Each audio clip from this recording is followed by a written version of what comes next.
Hi పిల్లలు, this is story time. ఎలుక కృతజ్ఞత. అడవిలో ఒక పొద్ద ప్రక్కన ఒక సింహం నివసిస్తూ ఉంటుంది. దానికి దగ్గరలోనే ఒక చిన్న కన్నంలో ఒక ఎలుక కూడా నివసిస్తూ ఉంది. ఒకరోజు ముండు టెంటల్లో ఆ సింహం అలసిపోయి విశ్రాంతి తీసుకుంటూ ఉంది.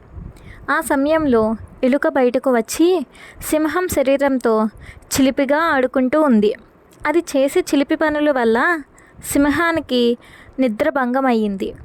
అది నిద్రలేచి ఎలుకను చూచి, మూర్ఖురాలా, నువ్వు నాకు నిద్రభంగం కలిగించావు, అందుకు నిన్ను చంపుతాను అని అరిచింది.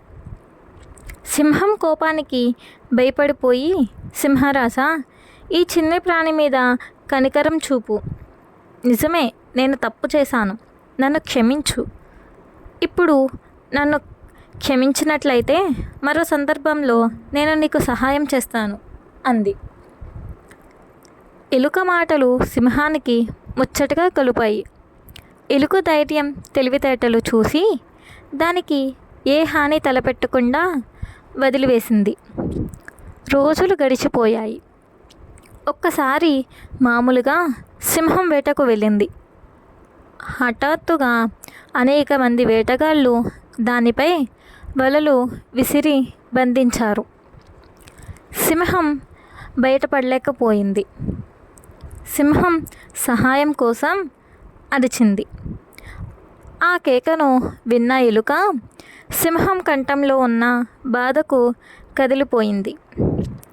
తనను చంపకుండా వదిలేసిన సింహాన్ని కాపాడాలి అని నిర్ణయించుకుంది ఎలుక.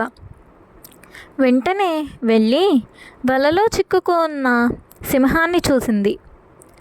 ఆ మరుక్షణమే వల దగ్గరకు వెళ్ళి దానిని తన పళ్ళతో పటాపటామని కొరికివేసింది. దాంతో సింహం ప్రాణాలతో బయటపడింది. ఎలుక తన పట్ల చూపిన సాహసానికి సంతోషించి అప్పటి నుంచి ఎలుకతో మంచిగా ఆప్యాయంగా ఉంటుంది. ఎవరు లెక్క చేయని చిన్న చిన్న ప్రాణులు కూడా గొప్ప గొప్ప పనులు చేయగలవని ఎలుక ప్రపంచానికి చాటి చెప్పింది.